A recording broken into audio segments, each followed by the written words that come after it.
देख तो एक काम होता मोर पाछू परे है। खा के उठो तो भूख नहीं लगे, सूत के उठो तो नींद नहीं लगे।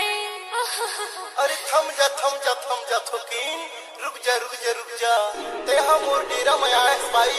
बढ़िया मंत्र मार के चार फूक के अभी तुरंत मैं यहाँ ठीक कर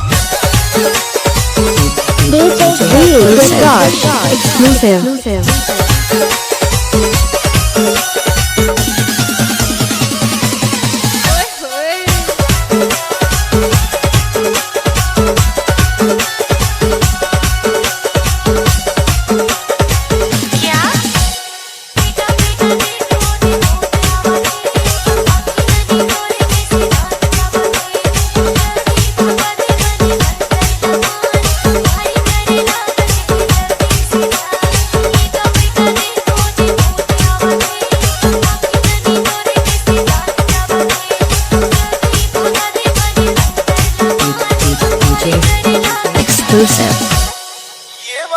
ये भाई अरे ज्यादा झन चिल्लाबे वो, ज्यादा झन चिल्लाबे।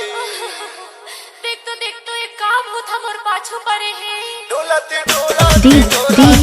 DJ Dev Prakash exclusive.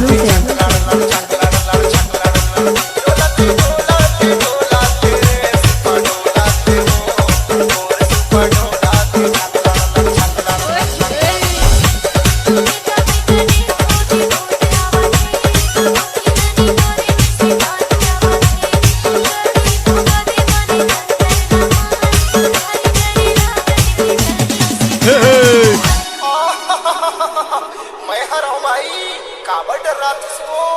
अभी तो कामड़ा था भूतला। डोला DJ